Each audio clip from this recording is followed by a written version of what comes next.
Hello, everybody out there in podcast land. Thank you for coming out and watching and listening to The Real Short Box. My name is Donald. To my left is Darren. Just below is Jarrett. And over here, kind of catty-cornered, is Kevin. And we're going to be discussing some really awesome horror stuff here soon. We're going to talk about that in a moment. But for right now, I'm going to do some setup.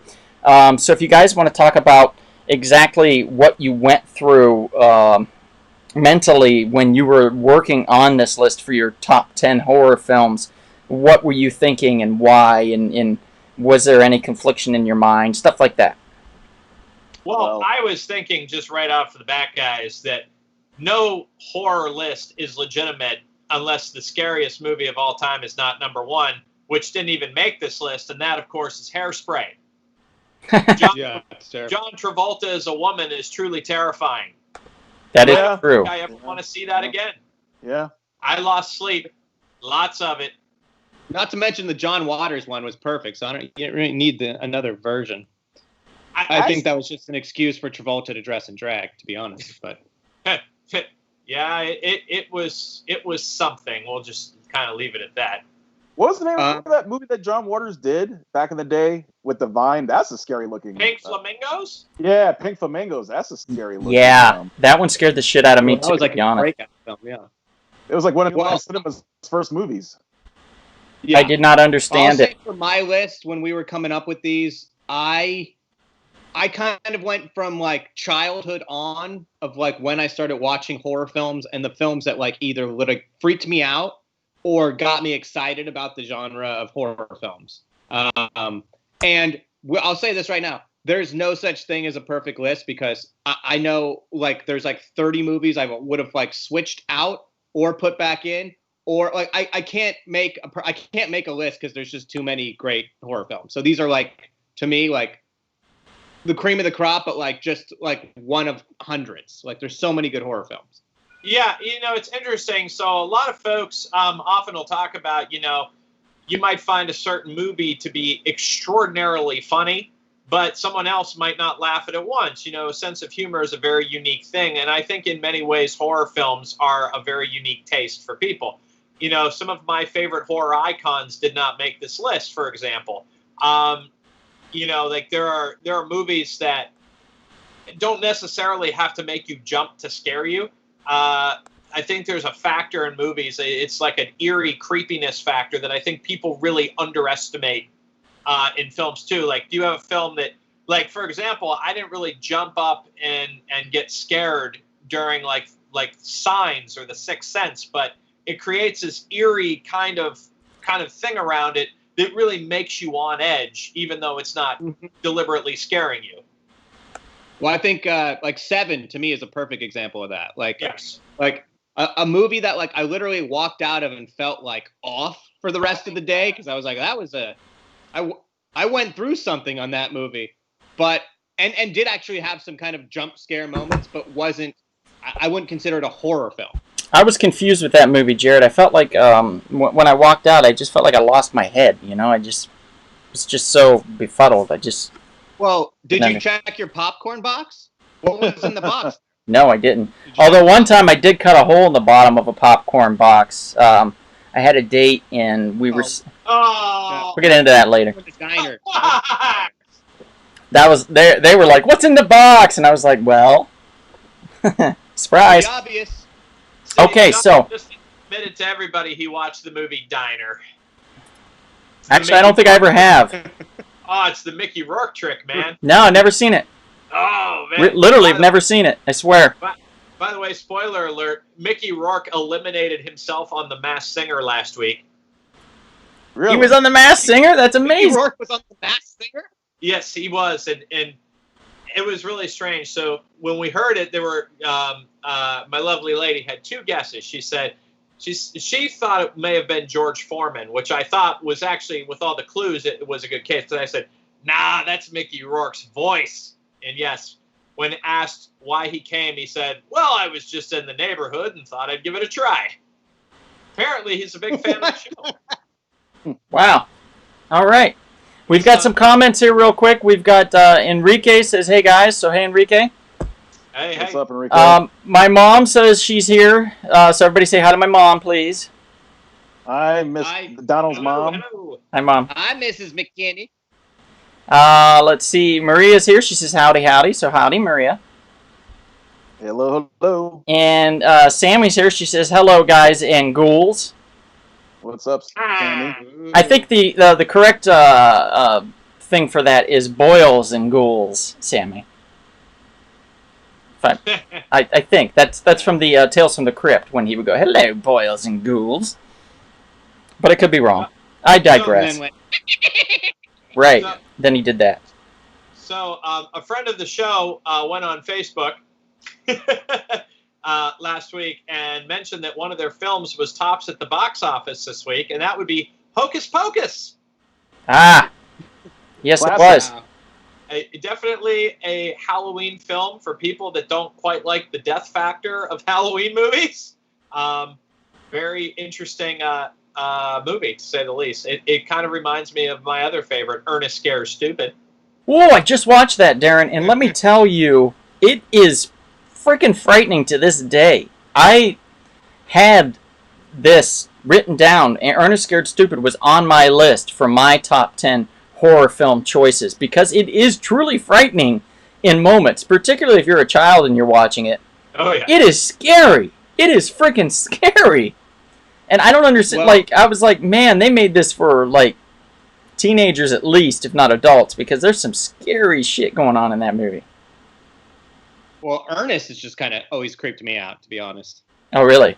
That He was face. like, That into face. the camera. Like With that? that face. Yeah. Yeah. He would get real close. Also, Yeah. historically, one of my favorite Halloween movies, which we'll talk about on another podcast about our specific Halloween ones. But 1949, on this day, The Adventures of Ichabod and Mr. Toad premiered. Mm. Ooh, Headless Horseman, that's like one of my favorites. I love that. I watch that every year. interesting. Yeah. Okay, so, Kevin, why don't you take us away here? We're going to get started on mentioning our top 10 horror film choices that we wanted to put in this podcast. All right, let's get started indeed. Welcome, brothers and sisters in podcast land. Welcome to the most righteous, the most sweetest, and sometimes the most scariest podcast today in the world, The Real Short Box. I'm going to introduce to you my three brothers of the podcast.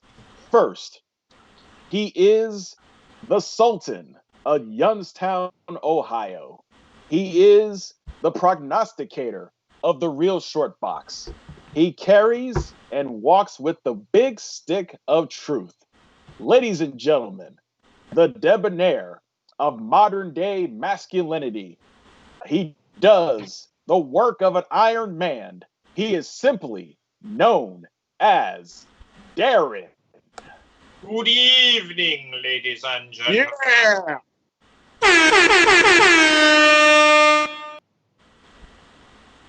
And next to him, he is the chairman of the Real Short Box. He is an intimate lover of Silver Age comics. He is the hot rod of pop culture. He is a man with a fluffy beard that the ladies love and that men wish they had. Ladies and gentlemen, he is the Count of North Hollywood. He is simply known as the original Donald.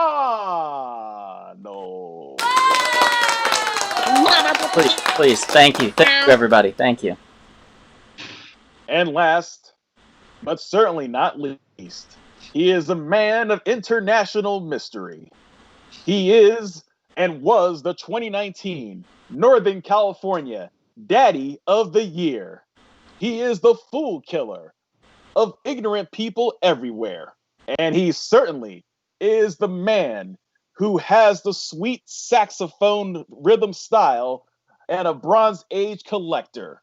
Ladies and gentlemen, I present to you, I introduce to you, sweet white chocolate, Jared.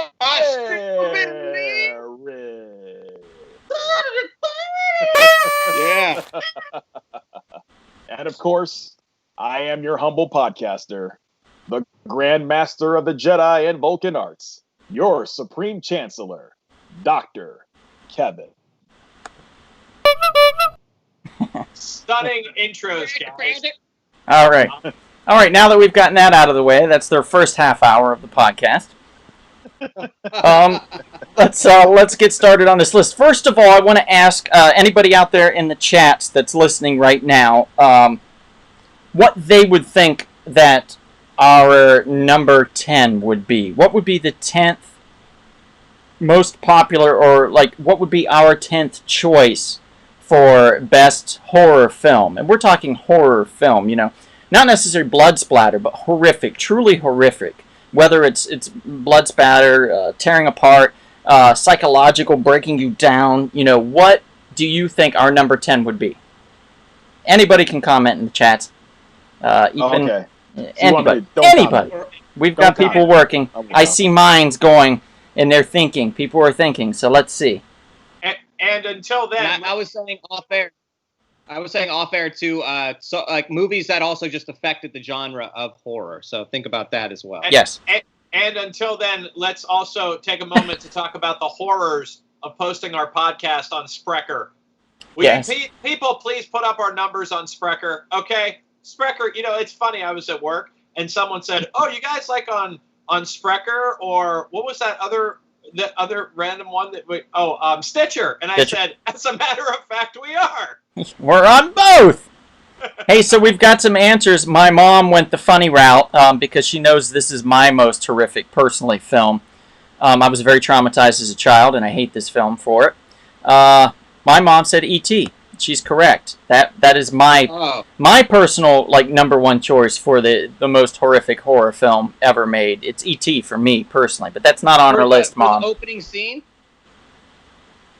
where he scares him in the bushes, I shit my pants even when I knew that was going to happen. Yeah. I believe it. It's okay. They digitally erased the guns and now made them flashlights, so it shouldn't scare you quite so much. Oh, thank God. Yeah, that worried me. Sammy made a couple guesses here. She says The Shining or Amityville. Neither one of those were number 10 on the list there, Sammy. And out of those, one may have made it and one may have not at all. So then she asked for classic Universal monsters. Boy. What a great guess. That's a really good guess. In fact, that is dead on. So let's get started. Let's go with number 10 here. Let me pull up an image of that before we do. It'll just take me a second here. And here we go. Number 10 is... Ready, Sammy? Number 10? Creature from the Black Lagoon. Ah, yes. Classic. Classic.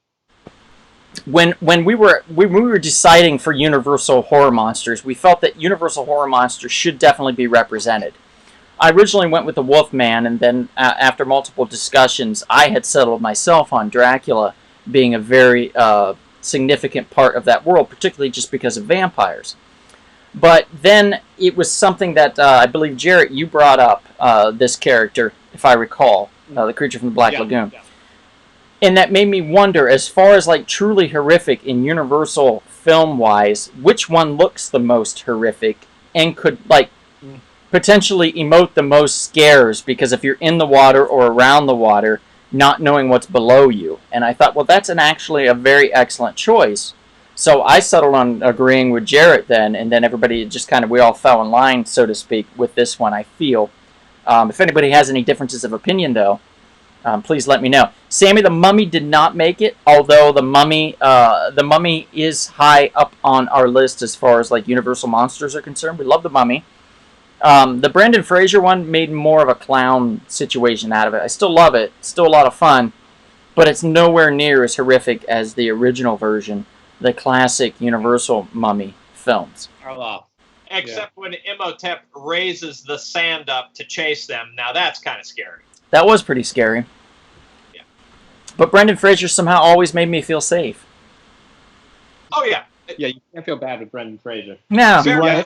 It's very Jones. I think the most horrific thing about Brendan Fraser is what actually happened to him. You know, with somebody touching his bum. And that's that's truly the scariest part of Brendan Fraser. That's true. That happened to him. But I digress. So no, Sammy, the Mummy did not make it on the list. The Creature from the Black Lagoon will be the only Universal Monster submission on this list, and he barely made it at number 10. So congratulations to the Creature from the Black Lagoon for reaching this this seminal marker at number 10. So our hats off to you there, Gilman. So anybody have anything to mention about the Creature from the Black Lagoon real quick while we're doing that? Me! Go ahead.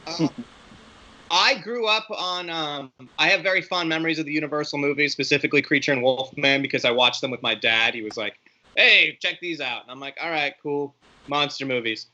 So those movies are kind of responsible for me falling in love with monsters, I think. And the Creature, yeah, like Jaws, anything that's like below the water that you can't really see, but you know is there, or as an audience member, you're watching and you're like, I know this thing's called the Creature from the Black Lagoon. Something's going to come up from that lagoon and kill somebody or hurt them.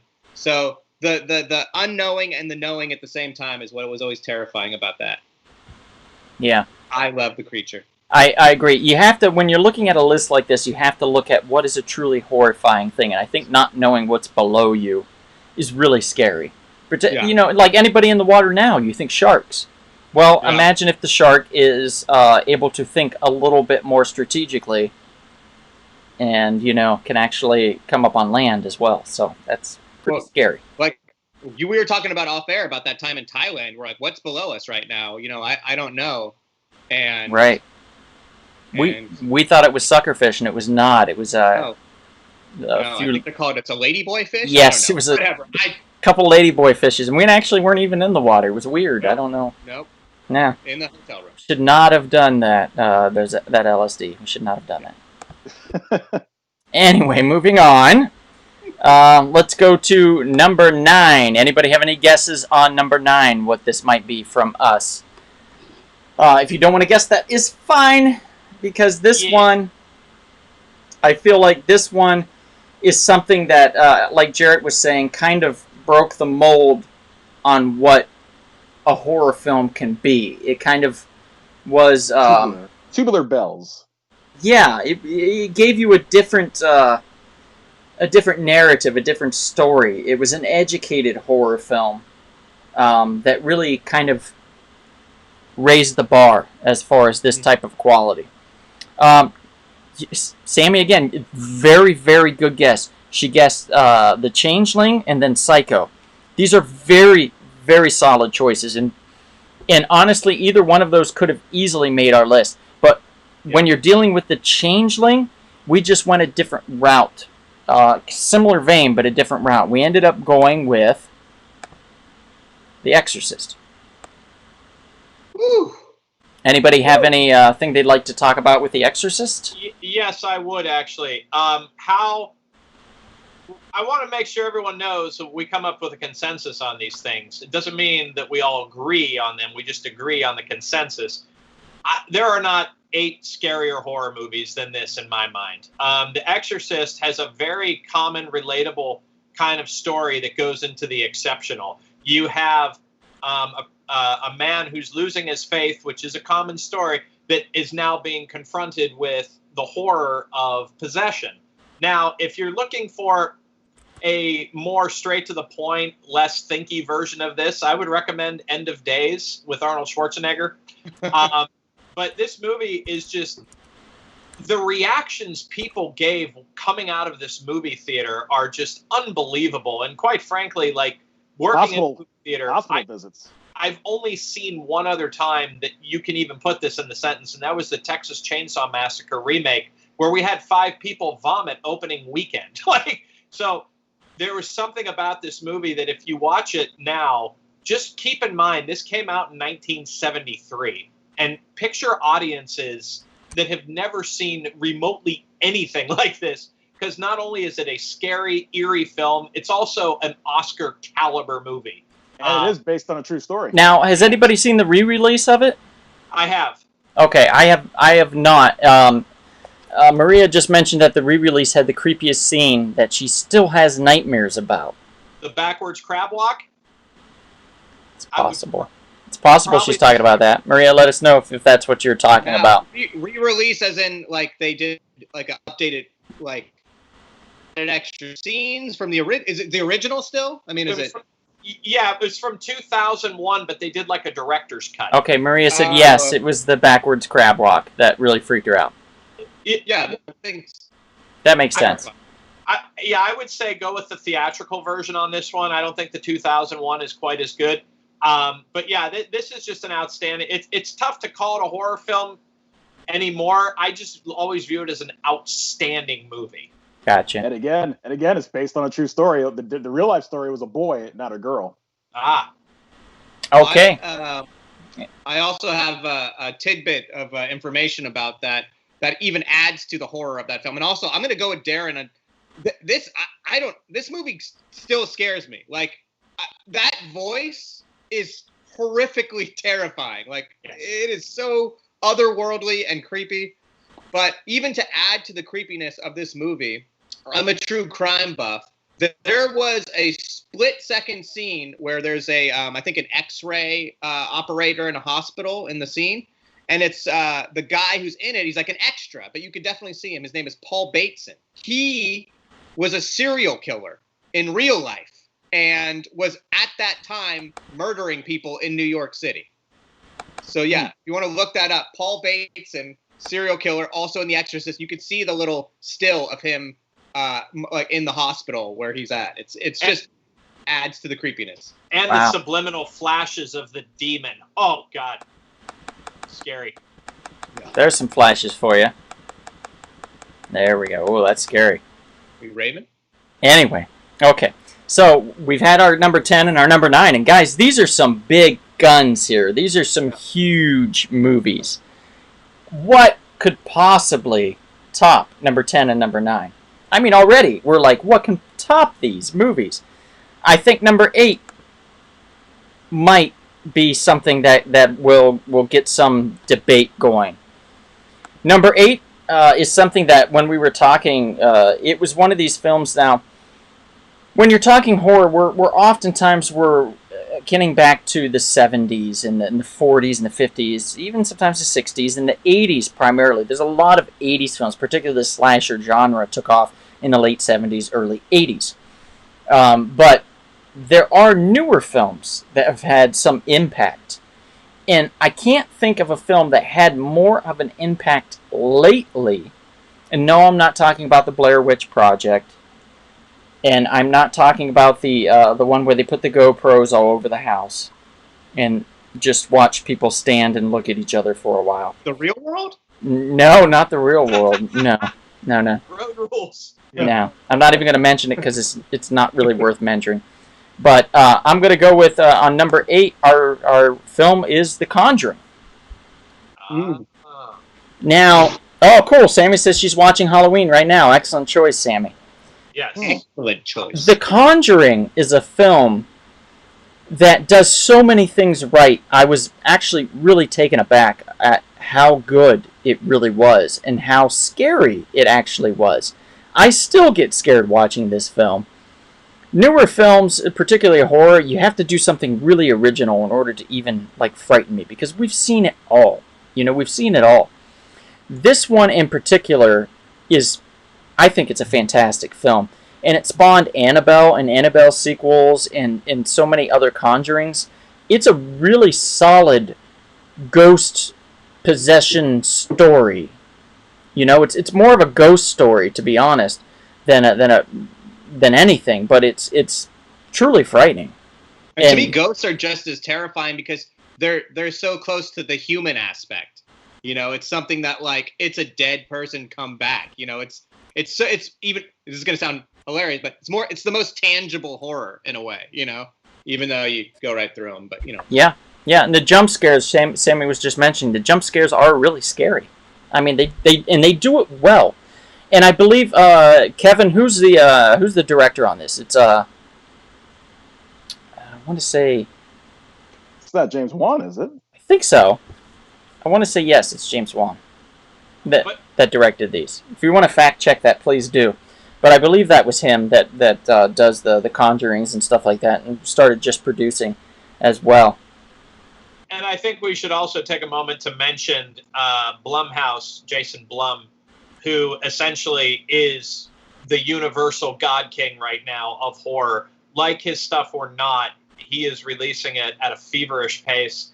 And to be honest with you, from a business perspective, it's very efficient, it's very cheap, and oftentimes very, very good. So I'll give a big shout out to Jason Blum as a major industry leader right now in this genre. I also want to give a little tip of the hat to Maria and I recently watched Sweeney Todd, the Tim Burton film. That is truly horrific for a musical. Oh, yeah. I kind of wrote it off when I first watched it, and rewatching it, Tim Burton's directing was just simply masterful. And the acting itself, and Helena Bonham Carter and Johnny Depp was just fantastic. They were just firing on all cylinders. And it is truly horrifying what happens. Because these aren't necessarily bad people, it's just people that have been pushed to the limit and what they're capable of doing when pushed to those limits. It's a fascinating take, a psychological push and a twist. To me, I think of like High Tension when I think of something like this, but High Tension is a little different in how it goes about its explanation. Now, if anybody hasn't seen High Tension, I believe that's a French film, if I recall. Yes. So subtitled or dubbed, I guess you could do, but I would recommend the subtitles. In watching that, I highly recommend High Tension and Sweeney Todd if you get a chance to watch either one of those within the horror realms of Halloween in October, which I don't know if all of you are doing, but most of you are probably doing a horror movie a day or every other day or something to get in the spirit, particularly because we can't go out and do much because of stupid, dumbass COVID. So, yeah, it is what it is. And let's not forget the other masterpiece of the director of High Tension, Piranha 3D. Yeah. Oh, really? Yeah. Also, Sammy says that he also has the Into the Dark series on Hulu. So if no one's seen that, please check that out. Yeah. They did a lot of things with that as well. Hulu actually does a Halloween every year, and they've got some really solid films on there that I highly recommend. And if anybody wants to reach, James Wan was a director. And anybody wants to reach out to us on some of these recommendations and stuff, we're all happy to give some of our choices and stuff in addition to what is on our list. So let's go. We've just done number 8. We're going to move on to number 7 on the list. This is a doozy, guys. You're in for a treat here. Here we go. All right. Now, to me, this is one that broke the mold. And this one is Night of the Living Dead. And this broke the mold for multiple reasons.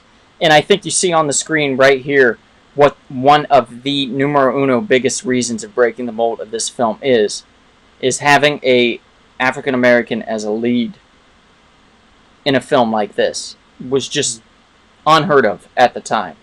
So, yeah, and by the way, he's phenomenal. So definitely something that is worth your time. The first time I saw this, by the way, was at the Hollywood Forever Cemetery.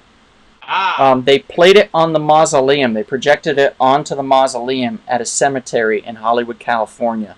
Miss seeing movies there. Really terrifying, let me tell you. It was a really good time, though. Anybody have any thoughts on this one? Well, the ending to that movie especially is quite powerful. Where you remember the part where the sheriffs or all the people with their guns come, they see the gentleman, they think he's one of them, they take him out, and you see how that freeze frame, or you're just seeing the different photographs of him his body being hauled out. It's kind of a reminder of certain things that were going on at the time, of lynchings and whatnot. So it's a very powerful ending.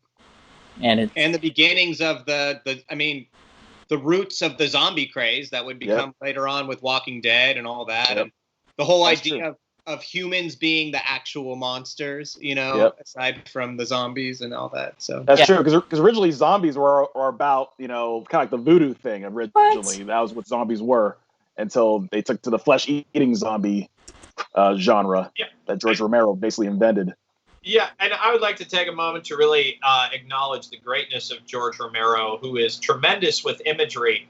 And he's someone who honestly would take a horror film and make it about more than the horror going on. There's a lot of social political messaging in his films. A personal favorite of mine from Romero is Dawn of the Dead. I think Dawn of the Dead is just masterful satire and horror. Obviously, Night of the Living Dead, despite it being in black and white and very old, it's very watchable. I could watch it many times. It's heavily induced in drama, and it went to go show you don't need a lot of money to make a horror film really, really good. Nope. Right. Yeah. Which is the one in the mall?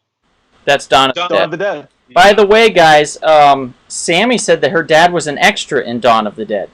Oh, Really? Isn't that Really? In the cool? mall? Around the shopping mall where people are getting... Oh, wow. Yeah, Sammy, do you know where he was, what he played? Was he in the mall? Was he outside the mall? Anything like that? By the way, my mom says 3 for 3 never saw that one either, so she hasn't seen a lot of these. So we're hopefully... Mom, you should check out Night of the Living Dead. It's not really gory because it's in black and white, and it's just... Chocolate syrup. It's more psychological as far as it's a good character study, to be honest. It's a good character study, right? And it's worth seeing. Maria has a question. She wants to know what would be the best 3D movie. Ooh. Well, I saw a John Holmes movie in 3D in Berkeley once, and that was a trip. But I wouldn't recommend it. Was your jaw down the whole time? Now, if you're talking about horror films, it's really tough to say. I personally like My Bloody Valentine 3D. I found that to be... That's a good one. 3D to be highly amusing and highly entertaining. Tom Atkins was also in that film, so it's an excellent choice, sir. Yes. Jaws 3D. That's a classic. That is a classic. I would say as far as quality, as far as the 3D that really kind of amazed me, I haven't seen anything as good as Avatar, and I know that can be truly horrific, just me just saying that. But the technology, watching these like jellyfish creature things like floating in the air, not since I've always had a lot of trouble seeing 3D for me. I have to wear my glasses, and it has to be a certain type. And I have to sit in a certain spot in the theater or nothing happens and I just get annoyed, so then I just watch the non-3D version. But watching Avatar made me feel like a little kid again because I could actually literally see these things and I was like, whoa, reaching for them. So for me, Maria, it would be Avatar. I think that had the best 3D for me. Well, Captain EO. That's when I was a kid, Kevin. That was the one for me when I was a kid that blew my freaking mind. The little gremlin fairy thing that came out and then flew off. I was like, what? I want one, But as an adult, it's got to be Avatar. Well, if we're going non-horror, then you're 100% correct, Donald. Avatar is unquestionably the best 3D movie probably ever made. Okay, next up. Oh, hey, Sammy says the apartment scene near the beginning is where her dad was an extra.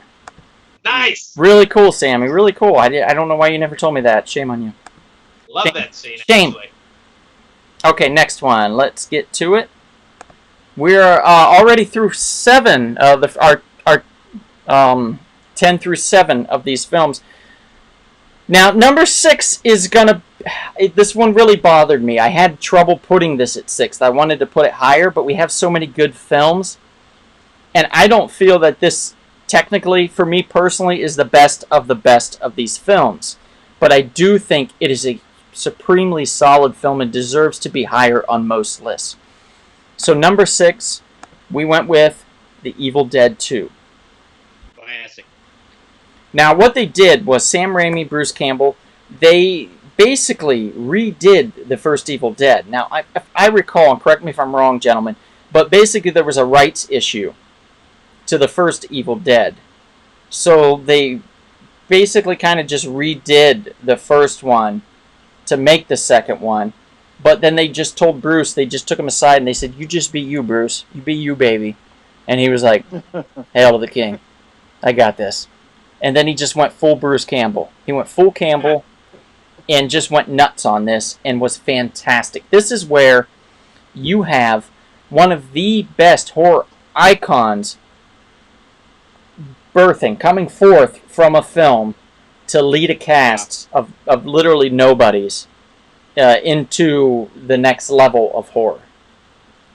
The like maybe one of the most popular protagonists in horror, Ash. I mean, yep. I just remember as a kid. So just a real quick background. My dad let me see horror films way too early. Like, it wasn't a good idea, but and it's probably why I'm the way I am. I just remember one day being at my video store, which was the Warehouse, and I said, "Can I rent horror films now?" And I was probably 7 or 8. And he's like, "Yeah, go for it." So the way I rented the movies was I just looked at the box cover, and the box cover for Evil Dead 2 was that creepy skeleton just staring at you. Yeah. And I went, "That looks pretty horror and metal." So I got that, and that movie was nothing like I thought it was going to be. Just the hand and the making it was just so cool because, you know, coming from a comic book background too, of like, this guy like lost his hand and then he puts a chainsaw on it and he's like, you know, like killing things with a chainsaw and he's fighting his own hand, and like I was just like, this is brilliant. Like, this is genius. Like, it was so much fun and also horrific at the same time. Jarrett, you have no idea like how excited I was. I first was introduced to Ashley Williams by watching Army of Darkness, which, by the way, is my favorite of the trilogy. I had no idea that there was any that came before Army of Darkness. Oh, wow. I had no clue. And then it took like a good year for someone to tell me and go, you know, there's 2 films before that. And I went, what? Now, I watched Evil Dead first, and that gave me nightmares for like a week. And mind you, I'm like 19 at the time. Mm-hmm.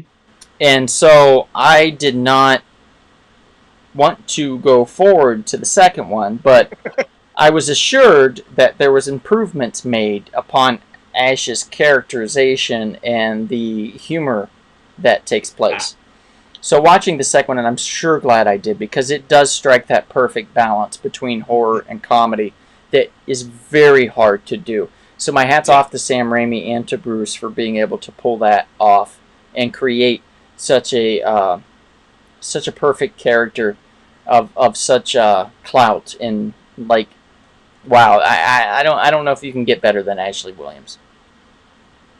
He's the man. No, and to me, Army of Darkness was hard to. I agree, it's my favorite out of the 3. But to me, it's like it almost becomes another genre of film. It's almost like adventure horror. Like, it's like a whole. You're right. Another genre, and I love that film. Yeah, I always refer to Army of Darkness as Evil Dead with money. That's another way of putting it. Yes. Yeah, they give him a little money for sure. Kevin, any comments? No, you guys have said it all. I mean, it's a classic movie, especially from the 1980s. Can't go wrong. Especially that cover box on the VHS box always freaked me out. That skeleton with a weird smile on it. It always kind of creeped me out.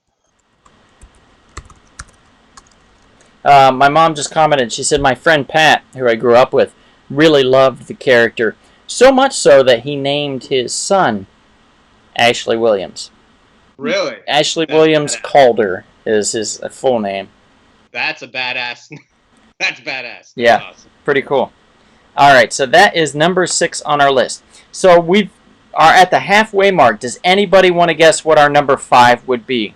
Knowing what you know now of the first 5 that we have listed, what do you think the number 5 would be? Any comments from anybody in the chats?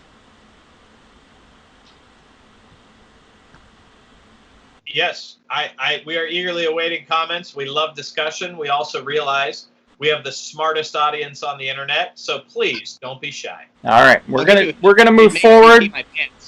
Since everybody's moving slow on this, my mom commented, "Are they blue?" No, there's no blue people or characters on the and there's no purple people eaters too either, Mom. So number 5 on our list. Okay, so this film, I'll explain in a second. I'll just give you the list. Here we go. Number 5 is Poltergeist. There we go. Now, I put up a very iconic scene where she fell into the pit of the house, and the water's rising, and a skull comes floats up like a whole body They were real. and comes near Real her. skeletons. And they were, Kevin, you're right. These were real bodies that they used. Real human corpses that they used in the filming of this. And some people think there's a curse because of that. Yep. Yep. All three movies had a curse. Yep. Someone always died in real life. Yep. Mm-hmm. Mom, this one I don't recommend for you. I just watched it with my ex probably I'd say about 8 years ago, somewhere around there, and I had my first nightmare that I had in a long time. And apparently so did she. There you go. And I dreamt that I had gotten picked up and pinned against a wall. And they just kept throwing stuff on me and piling it on me. And I was like stuck in the corner of the wall, like down by the floor. And they just kept throwing shit. And I just kept getting stuff pushed on my chest and covering my face. And I just started to, like, I couldn't breathe anymore. And I woke up screaming, going, ah! And I looked over and, like, there was nothing there, but, like, I felt like there was a presence there. This is how this, like, affected me. It was so scary. This film, and I'm a grown-ass man, mind you, but this film is so scary that I just could not believe that I man, this film just effed me up for a while. I will say that. It effed me up too, because the fact that every movie, someone in real life died. I mean, the first movie, the oldest sister died in real life from murder, unfortunately. Yeah, like tragic stuff. Yeah. Yeah. The second movie, it was the preacher. He was dying of cancer in real life, and also the Native American. Yeah, the Native American, he died in real life too after surgery. And then, of course, the third movie, you know, the main star, the young lady, played by Heather O'Rourke, she passed away.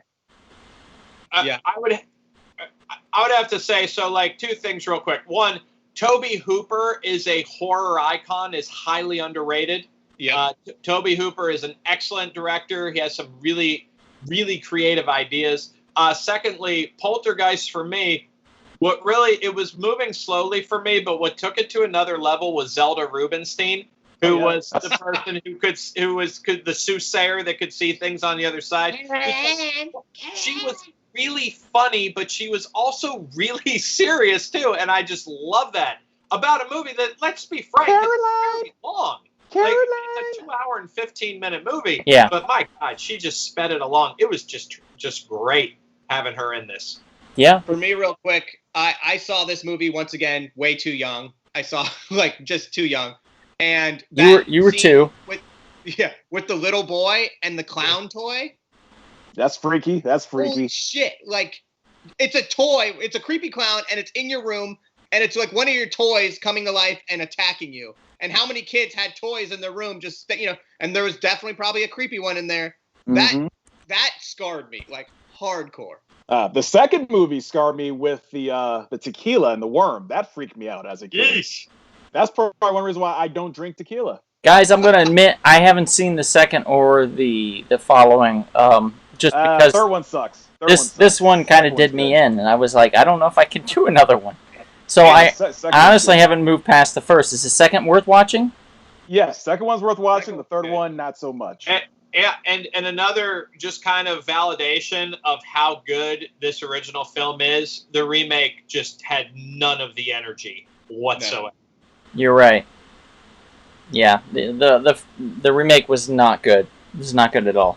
They tried, but it was a bad effort on their part. It's hard to duplicate that stuff, right. Really. So that was our 5th film out of our top 10. We're going to move on to our 4th film. Jarrett, I believe you have the background ready. The Lost Boys. I can't say enough. It's my favorite. It's one of my favorite horror films. Period. Totally like my early preteen years. Like, this was my movie. I thought it was so cool. It was like punk rock vampires. Living in Northern California, I had been on the Santa Cruz Beach Boardwalk like a ton. So I was like, oh my God, I've been where the Lost Boys have been. It just, to me, it's like, it's such a. It was just such a. I don't know. It's such a fun movie. There are some definite terrifying moments, but it made vampires like cool again. Like it made them really cool. Yeah. I watched this recently, and back in August, they were playing it. They played Nightmare on Elm Street, the first one, and then followed it with The Lost Boys at my local drive-in back in Ohio. Oh, wow. And I went with my buddy Brock, and the two of us sat outside and watched the first one, and then got cold and sat inside the car and watched The Lost Boys.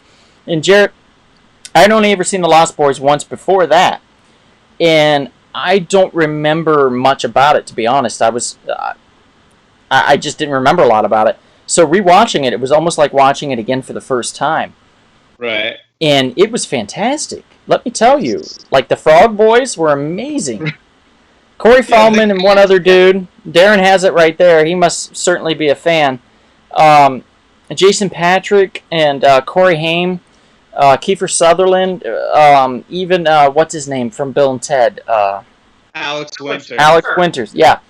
It's such good casting, such solid choices for characters. And the grandpa that was in there, I can't remember his name, but he's a great character actor. The mom's a great character actor. Yeah, they're all, even the numero uno bad guy is a great character actor. Just a bunch of really good actors in a fun movie with a sexy sax man. Just ridiculous, but yet kind of creepy too on what they have him do to kind of initiate him when they were originally just going to like use him to initiate her, his love interest, so to speak, right. Jason Patrick's love interest. So it's a very interesting film, very fun film, and that's why it made it so high on our list.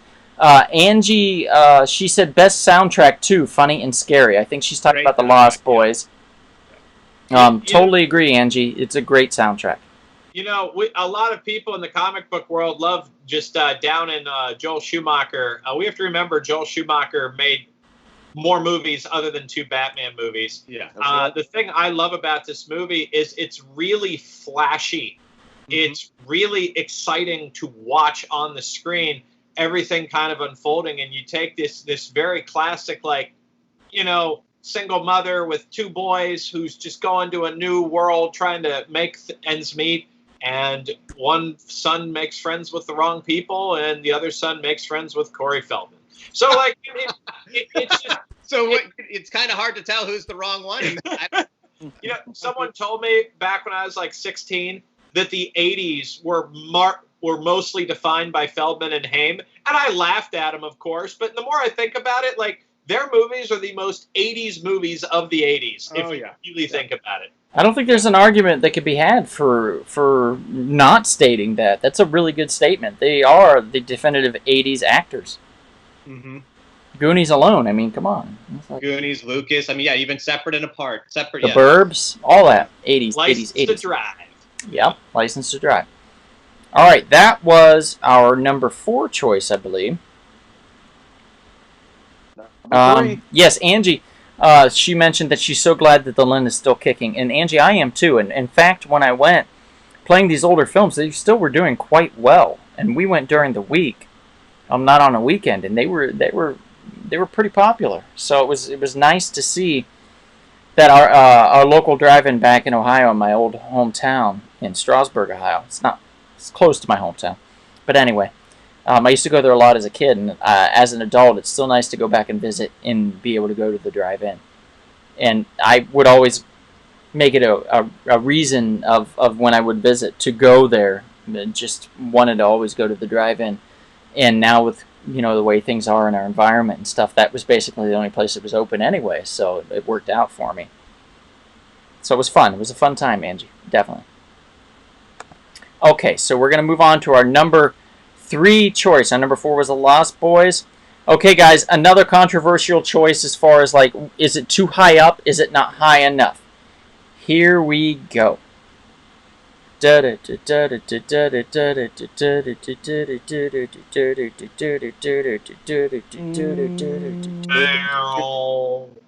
are talking about Michael Myers. And we're not talking about this William Shatner's Saturday Night mask. Live guy. Right. William Shatner's Saturday Night mask. Live guy. Right. We're talking about William Shatner's mask. We are talking about Halloween, everybody. Probably the best slasher film of the bunch. The highest and the least of bloody. the least bloody, the highest brow, the most well done psychologically speaking and horrifically speaking. Great cast. Jamie Lee Curtis, for God's sakes. Do I even have to say any more? Donald Pleasance. Scream Queen. Pleasance. Yeah, Loomis. Fantastic. The way he explains Michael Myers as more like a force of nature than anything is just truly frightening. This is a great film. And by the way, anybody that's out in California, they shot a lot of this stuff in Pasadena. So if you go to Pasadena, you can go to a lot of the homes where they shot these locations. And it's very cool. I did this about 3 or 4 years back. I did a whole tour, a Pasadena tour of Halloween, and went to all the locations and stuff. I think I have it on my Facebook and stuff. But it's a really fun time to do that. So if you're in Southern California and not far from Pasadena, highly recommend doing that. It's a lot of fun. Halloween also really popularized one of the masters of horror, John Carpenter. Now, I think that John Carpenter sometimes gets maligned as a person who only did horror films. He actually did a lot of cross-genre movies, a lot of different types of genres of movie. What I will cite here, because we could go on forever about the greatness of Halloween, what I will cite here is his use of foreground in almost every shot of this movie. Like it was fascinating to watch. Clearly, Friday the 13th copied a lot from this, but just Michael Myers coming out of the bush and just also like brilliant cinematography. This movie is not a jump scare movie. It's really eerie though. Like it's never so dark that you can't watch it, but it's really uncomfortable to sit through most of the time. And also, too, like, it put Haddonfield, Illinois on the map, which is a really cool thing when horror films do that. You know, they put a town you quite possibly have never heard of on the map. Right. And also, too, Jamie Lee Curtis, Donald Pleasance, all these folks, I mean, these were basically not well-known or B actors that basically all came together and had iconic roles. Mm-hmm. It's also, you're getting the subjective point of view being shot. You're getting the killer's point of view when he's stalking his prey, when he's just on the move, and you hear that heavy breathing in the mask. It's very creepy. I think it's important too, like kind of what you're just touching on, Darren. Like especially these these films that became iconic horror films, when it's not like a huge celebrity cast, you know, and it's like not people you could really kind of like attach yourself to in like a weird, in a way that's like I've seen these people on other movies, like a ton of other stuff. It's almost like a strange. It's like it makes it just more real and scarier, to be honest. Agreed. And real quick, I'm going to give props to David Gordon Green in his 2018 Halloween remake. It's one of the better Halloween sequels or remakes I've seen maybe ever. Of course, it doesn't touch the original, but it was really quite enjoyable and very watchable. It's better than H2O? We're talking about the Rob Zombie one, is that correct? No. We're talking about the one with Jamie Lee Curtis and Judy Greer. Oh, just H2O. No. I'm talking about the most recent one from 2 years ago. Oh, yeah, they remade it. Yeah, I forgot about that. It's a remake of a remake of a remake of a remake. They did it again. Yeah, boy, that was trash. The fourth iteration. That was probably the worst horror film I've seen in a long time. I hated it. I know, Darren, and I know a lot of people loved it, and that's fine.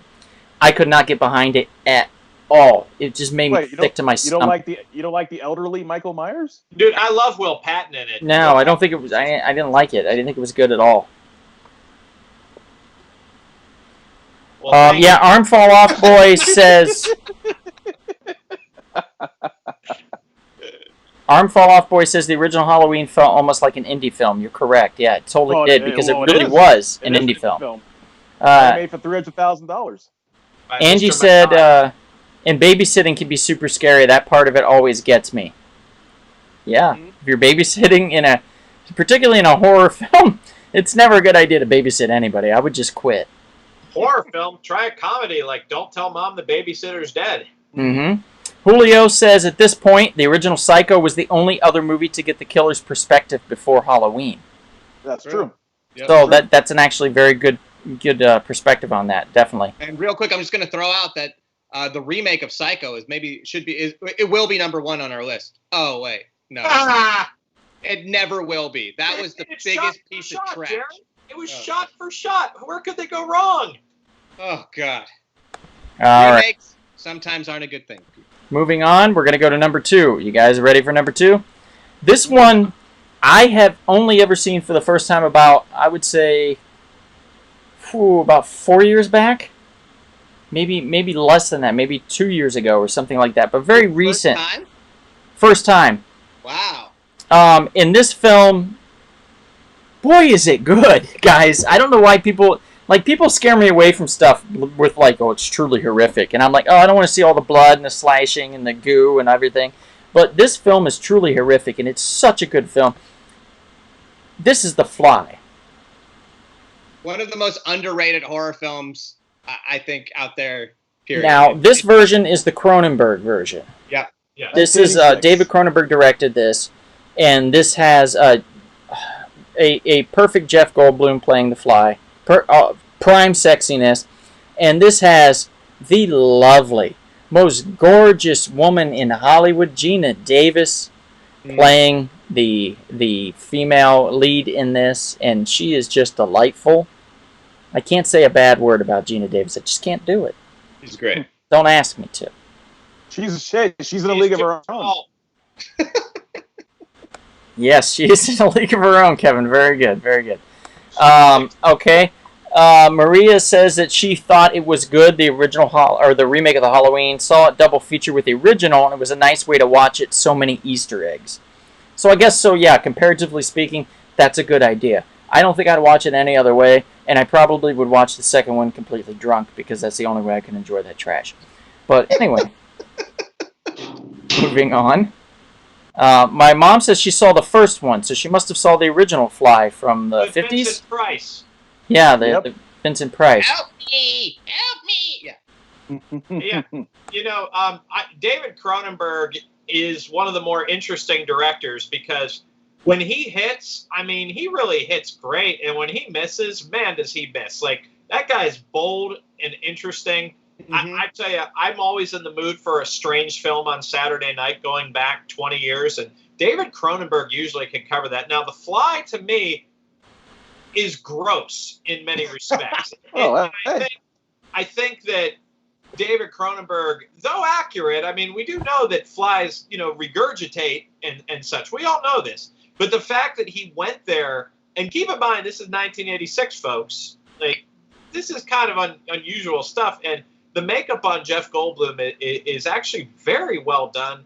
I don't think this is a movie that I can watch regularly because it is really an upsetting film because you want to feel bad for the guy at the end because he can't go back to himself. But he's actually really becomes a monstrous in a way that I don't want him to be around anymore. So it's unsettling in that way. But it is also excellent. It's very well made. It's very well acted, well written.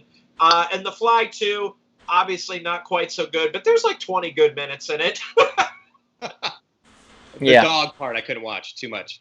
But this film, to me, kind of what you were just saying, Darren, the duality of like you're rooting for him at first.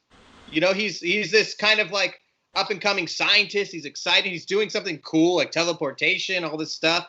So it starts out in this one, exciting world, and then it just goes horribly, horribly wrong. And it's a total downer on that end. But the metamorphosis, the writing, and especially the effects, the practical effects in this are just breathtaking to me. Like, it's just no CGI. Yeah. Yep. It's a real character study because it's like that thing. Yeah, you're rooting for this guy, and then you're just like, uh-oh. You can just see where it's going, and you're like, oh no. Yeah. It goes full Cronenberg. Yeah. I think it's great. We have a few comments here. Sammy says Earth Girls are easy. Yes, sexy Goldblum. Okay, Sammy, calm down. Maria says she liked the Vincent Price one better. Maria, I've never seen the original Vincent Price one, but I am going to throw out there real quick that I did at the Silent Movie Theater out here in Hollywood. They played The Tingler at the Silent Movie Theater. And the Silent Movie Theater is set up to have the original seats that they had from when The Tingler actually played at the Silent Movie Theater. So they wired the seats to vibrate. So if you were affected by The Tingler, your seat would vibrate while you were watching it. And I went probably about 6 years back with my buddy Matt Hilton, and we watched it together. And it was a fantastic time. Just the pageantry behind it and these vibrating... now, neither one of us got a vibrating seat, but it was funny to see people that did. You'd see them go, oh! You know? And at one point, they stopped the film, and then a lady comes out dressed as a nurse, and there's a doctor, and somebody in the audience passes out, and they have to tend to them, and they just created this whole show within a show that just made it so magical to me. So I have a near and dear kind of a close relationship now with Vincent Price as far as his films are concerned, and I am actually eager to watch his version of The Fly. Don't you miss the 1950s for those horror movies? Some of them, yeah. I mean, back in the matinee days, they even did a movie called Matinee with John Goodman about him the Tingler, right? Creating these types of pageantry type of films. One more thing is, Enrique says long kiss goodnight. Enrique, I know you're talking about Geena Davis. I know you are, because that's my number one Geena Davis film. God damn, is she hot in that film? What about Transylvania 5000 people? Well, actually, you're right. She was pretty attractive in that too. But there was just something about the long kiss goodnight when she was Charlie that just worked. In Fletch, her name was Larry. Julio, you really just you're knocking them out of the park tonight. So let me just bring that down around Kevin. There we go. Kevin wants a vibrating seat. Whoa! Yeah. All right. So that's our number 2 choice, everybody. Oh, you just watched The Tingler for the first time, Sammy, a week or 2 ago? Oh man, excellent choice. Excellent choice. I'm so glad you did that. But we're going to move on to our number 1 choice here, guys, because we are running out of time. Our number 1 film. Now, this is something that I don't know if everybody's going to agree with, and there might be some angry people in the audience, and that's understandable. But we will explain the situation to our best ability. The number 1 horror film of all time that we have on our list is The Shining. I thought it was Dr. Sleep. No. That one didn't even make the top 9,000. Hi-oh. Nice. Ewan McGregor is going to be very upset with you, sir. Yes, he can. Maria says, check out, let's see what she says. She says, check out Mask of the Red Death and House on Haunted Hill if you like Vincent Price. So, those are a couple of recommendations from Maria for anybody that likes Vincent Price. Agreed, Maria. Last Man on Earth, yep. Oh, Mom, I know Dad loves The Shining and anything with Jack Nicholson. One Flew Over the Cuckoo's Nest and The Shining. Maria and I watched The Shining not too long ago because we went to go see Dr. Sleep.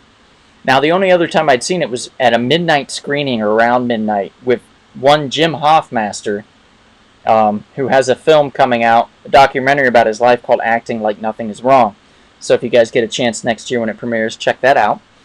But him and I watched it, and it was a one of those screenings where the projectionist comes downstairs and they take notes. And we worked at a movie theater called ArcLight at the time, me and Darren and Kevin and Jim as well. So Jim and I went to see it, and it was my first time actually seeing it, and I was like, it's all right. But then I watched it. Maria was like, you got to see it again. We're going to go see Dr. Sleep, so you got to see it again. So we sat down and watched it again. And man, oh man, I'm glad I did, because it was so much better seeing it again. I hadn't just worked and was exhausted and, half fallen asleep and stuff. I was into it. And there's so many intricacies about this film that I missed the first time around. So even if you just watched it once, watch it again. It is really good, guys. What I recommend is if you're with your significant other, or you're on like a date and it's kind of going to go to the romantic level, Right before your first kiss, make sure it's right at the bathtub scene where the lady is kissing Jack Nicholson, and then it's revealed to be like a naked old hag. Please, dear God, that scene scarred me as well. Jesus. You know what I think is kind of interesting about this film. So as a person who I really like Stephen King's writing style when you read his books. I think he's really good at engaging his readers, but obviously not all of his stories are created equal. When you talk about the greatness of The Shining, what's fascinating to me, what does this say to you guys when Stephen King openly said he despises the way that Stanley Kubrick made his or adapted his story? Like, that's something I think is worthy of comment from you guys, because I mean, Stephen King is clearly known as a horror genius. Like, how in the world can he get trashed by the director and it ends up being one of Stephen King's finest movies based off his books? Stephen King did a lot of cocaine. A lot. Well, I think he was just sad because he deviated, I guess, much from the original source material. So, some authors will get upset about that. Who knows? But it worked. Who also knows if it was a personal thing, because I think Kubrick wasn't the easiest guy to get along with. No, of course not. So I could definitely see a meeting of those two and it not going well, and then that filtering into the feelings afterward. I mean, that's always a hard thing anyway, though, to adapt anything that's beloved, like a story that's beloved or an author that's beloved, to the film, to the screen. You're always going to get it's almost like sometimes you have to look at them separately and say, this is this director's translation, that's the writer's vision, Right. So And Julio's just mentioning that right now in the chat. He says, artist interpretation, King, get over it. And you're right, Jarrett. There's a certain thing you have to just let go of. Enrique says he made his parents watch The Shining before Dr. Sleep. So well done, Enrique. You did God's work there, sir. So well done, definitely. I prefer The Shinning. Shinning, yes. That was the Simpsons thing that they did. Julio says the guy who made Maximum Overdrive shouldn't talk. No, that's bad. And I agree to a certain point, yeah, but I also did very much enjoy Maximum Overdrive, Julio, but for a completely different reason. It's just ridiculous. And again, I saw that for the first time, I believe it was last year, around Halloween. So, as a kid, Jerry, I'm the complete opposite of you. I avoided horror films at all costs as a kid. Yeah. I was told that they were the scariest thing, and I would have nightmares and I would just vomit blood and not be able to complete something. They were, and you would have.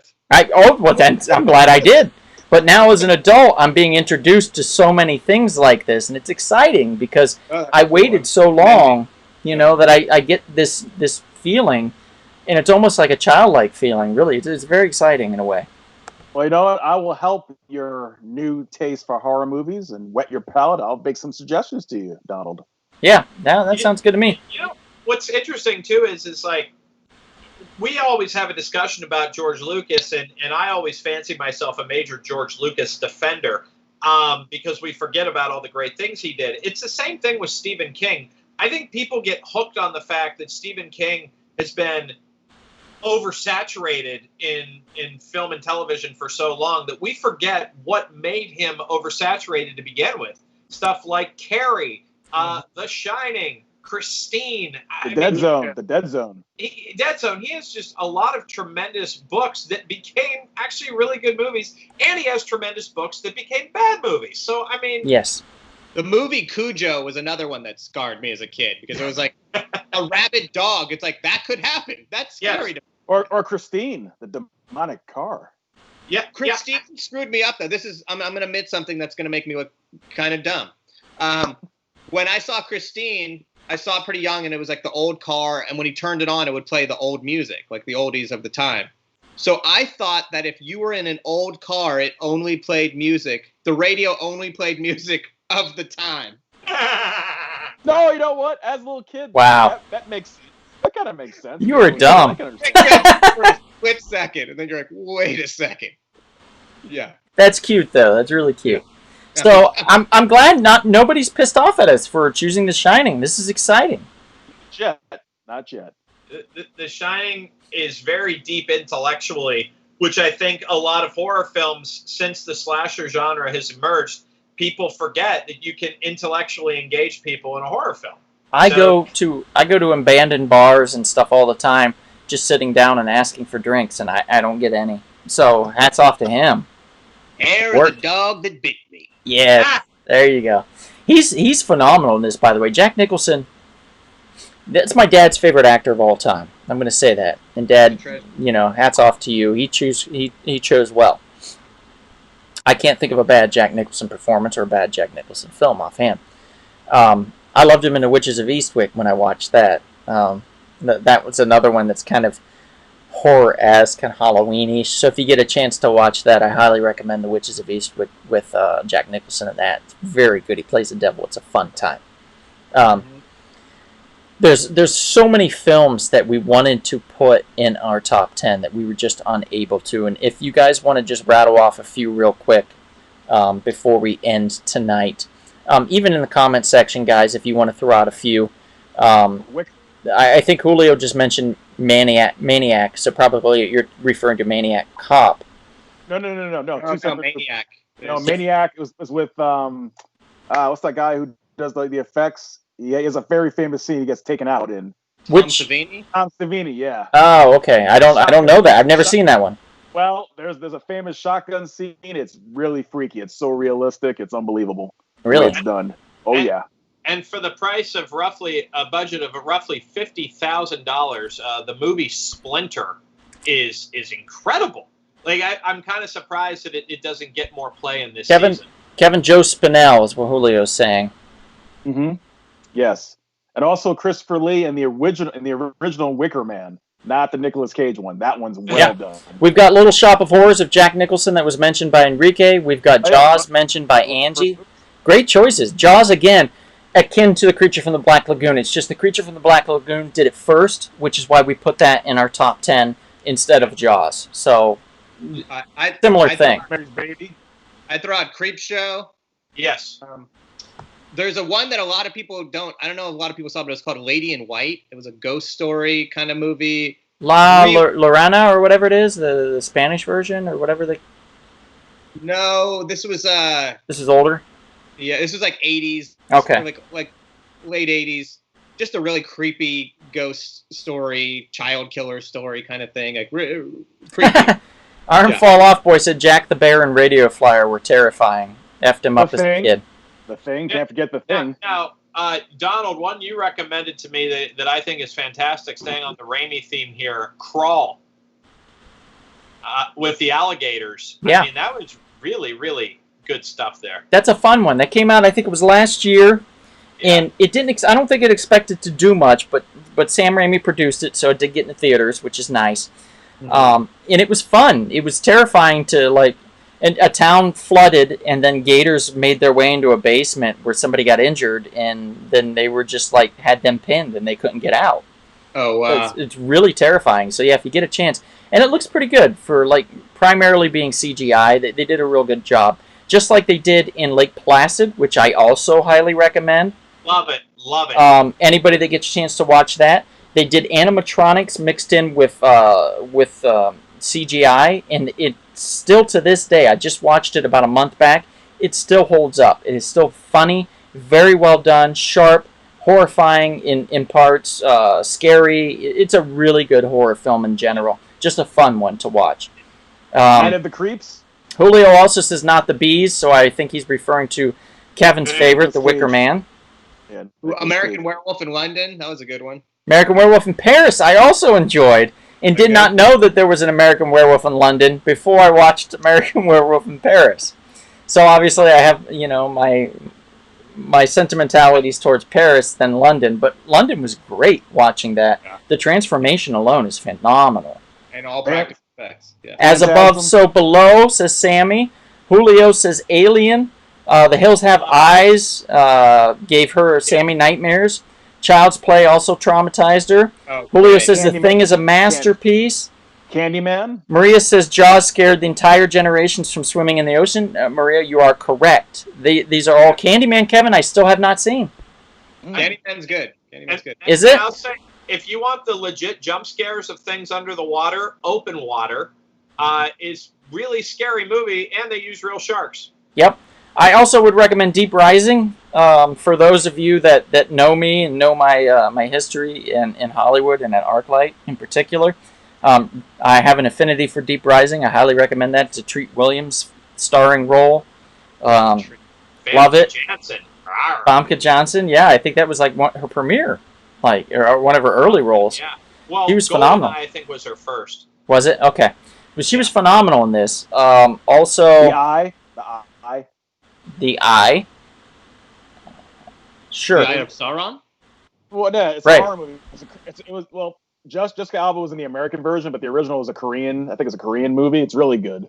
Hey, Julio and Maria, the thing would be on our list, but we are actually going to do our ranking of John Carpenter films as a separate thing we're going to be doing on a live podcast like this for the Halloween time of October. So that is actually going to be our next one, is our ranking of John Carpenter films. We wanted to choose others, but we felt that John Carpenter had such a wide, diverse library of films that it really allowed us to wiggle back and forth and do a lot of fun things that we could talk about. So that's going to be coming up next week. So please, guys, tune in for that. Sammy says Evil Dead. Yes, Evil Dead made me pee my pants. We talked about it too, but the original Psycho, for sure. Yes, the original Psycho for sure. And those that haven't seen Bates Motel, that was on AMC, highly recommend it. Fantastic series. It was a 5-season series. It can't be outdone as far as like creepy and just really solid in building upon the storytelling of that world of Psycho. Julio says drunk werewolf guy in Tijuana. Yeah, that was a good one. Candyman was scary, Angie. Watch How, Donald. I don't. How? Oh, How. Howl. How? I'll have to put it on my list. Has anybody seen that, guys? Have you seen How?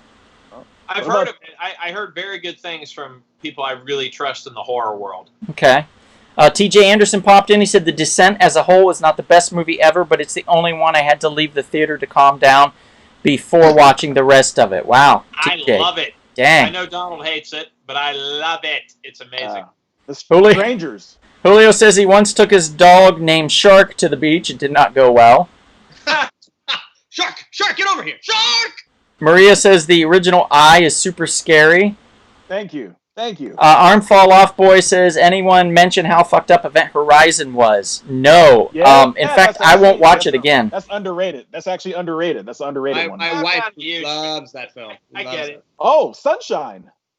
Creepy. Sunshine is a great film. I'll give you that. Get out of here, Kevin. Bram Stoker's Dracula. That still was pretty creepy to me. Enrique, I'm sorry, says Jun-on, Grudge, and Ringu. So the original Grudge and the original Ring. Yes. Great choice, Enrique. Great choices. Sammy says the British train werewolf one. Don't know what she means there. Oh, you told me last night. She said it was very creepy. Oh, yeah. I can't think of it, though. I do remember that. And also Dog Soldiers, I was told, was very good as well for a werewolf-type film. So, great choices. How? Okay, How? Pet Cemetery. You can't forget Pet Cemetery. Right. All kinds of good stuff, guys. Child. Problem Child, yes. Problem Child or Problem Child's Play is a great sequel that never got made. The Omen. Can't forget The Omen. That's another great one. Damn it, I think I have... Wait, do I have Howl or do I have the Howling? The Howling. I have the Howling. I just purchased that with The Fog. It was a 2-pack Blu-ray. So I'm going to watch those both. I also have Wolf Cop and Wolf Cop 2. Excited for those. And I've got the Blade trilogy as well. So I'm going to pop all those in at some point. And also the Omen trilogy. You got to watch that. Donald, you can always borrow the Blade TV series from me as well. Oh, wow. I'll do that after I finish the trilogy. Arm Fall Off Boy says, I tried to direct Jarrett in Mouse Hunt to act like Anthony Perkins. Oh, yeah. He directed me, Mouse Trap. Mousetrap, Agatha okay. Christie play, yeah. Oh, that's right. I remember Mousetrap. Okay. Sammy says The Howling, yes. Angie says Damien. Yeah, Angie, I can agree there. That's the original and the best. But I will say that there's been way too many films about like demonic children and stuff that's been created ever since then. So I kind of almost don't like that film particularly because of that reason. It's just too much of that, and I just can't get behind that. It's just, So you don't like Children of the Corn? You don't well, like that? you see a demonic child once, you've seen them all. It doesn't matter if it's a boy or a girl; they're demonic. They're children. British children are the worst, though. The ones that are like, "You don't know what you're going to do. You're all going to die." Julio says, anyone see the John Travolta horror movie directed by the douche from Limp Bizkit, Fred Durst? I know what one you're talking about, but no, I haven't seen it. The Boy in the Plastic Bubble? No, I don't think that's it. No. It was like where he like had the short hair, like the bowl cut and stuff, and he was like crazy. It was almost kind of like The Fan in a way, I believe. Angie or Sammy says The Orphanage. Yes, that's a great one. Guillermo del Toro. Is great. That is a creepy, creepy film. Yeah. I have not seen The Devil's Backbone, by the way, but that's on my list to watch. Arm Fall Off Boy. TJ Anderson says Arm Fall Off Boy wants me to mention The Good Son.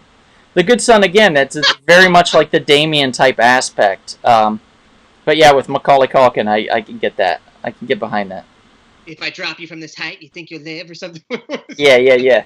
Right. It's so stupid. And they throw the dummy off the overpass. That was Elijah Woods and Macaulay Culkin, right? Yeah. Enrique says one called The Grave Dancers is campy but entertaining. You know what, Enrique? We like camp. We're fans of camp here. But guys, I think we're gonna have to cut it here. We're gonna have to call it an evening. I'm definitely not scared of children, Angie. And Stammy says Satanic Panic is gross but funny. We'll save some of these for the next round next week, guys. Please tune in. We're going to be talking John Carpenter films, and of course, at the end, we'll have you mention some more scary movies. We can all take notes and write down what we want to watch. That way, we have more films that we can see that we've shared with each other. So that's always exciting. I love doing this. I love these types of podcasts. Also, not to forget to mention that there are comic book roots in a lot of these horrors. Ash from Army of Darkness has his own series still to this day on Dynamite. EC Comics, Tales from the Crypt Keeper, was born from EC Comics in the 50s. Creature from the Black Lagoon actually had a comic book for like a hot minute. Halloween had a comic book where he actually crossed over. Jason and Freddy crossed over with Ash at one point in the comic book world. So a lot of fun can come from these horror films into the comic book world. So also keep that in mind if you're a comic book collector. Thanks you guys for being so active in the chats today. That was great. We had a lot of fun with y'all, and we hope to see you next week when we do the our top choices, our ranking of the John Carpenter films and all of his films that he's done. We're going to be ranking those. So please tune in for that. And also, we have a lot of podcasts that you can find us on platforms. Subscribe on YouTube as well, please. That's number one, most important. Please subscribe on YouTube if you have yet to do so. Go to Rumble Spoon Productions and subscribe to us there. That way you can get posted when these new things pop up like this. Darren, you want to take some of the podcasts, you and Kevin and Jarrett, we're on platform-wise? We're on Spotify. Sprecher and Stitcher, as I was reminded by my friend Richie at work today, actually exists, so go see us there. Obviously, thank you, Kevin, for mentioning Spotify. Apple Podcasts, of course. Are we still on Blueberry? Yes, we are. Yes. Okay. Yep. iCloud and all kinds of different ones. Basically, you name it, we're pretty much on it, guys. I think we've hit all the big guns. iHeartRadio. That would be one of the biggest, to be honest. To be on that, it's an honor. So we really appreciate being on there. And we appreciate all of you, our audience, that have taken time to listen and watch and to participate. We really appreciate that. Makes us feel like we're doing something worthwhile here instead of just talking to ourselves, which we can do any day of the week. God's work. Right, yeah, God's work. So thank you for tuning in. Any of you guys have any last comments you want to make? I just sent you my top 10 John Carpenter films. Excellent. Wait next week. He is not messing around here. Darren is not messing around. So we're going to get ready and we're going to get started on that, guys. Thank you for tuning in and listening to us here at the Real Short Box. My name is Donald. I'm Darren. I'm Dr. Jared. Kevin. And If we don't see you on the street, we might see you at the lovely, erotic, sometimes stuffy, but just get in there and buy a comic book at the comic shop. good night, everybody. Thank you for tuning in. Take care. Be safe out there. We really appreciate it. Good night. Thank you.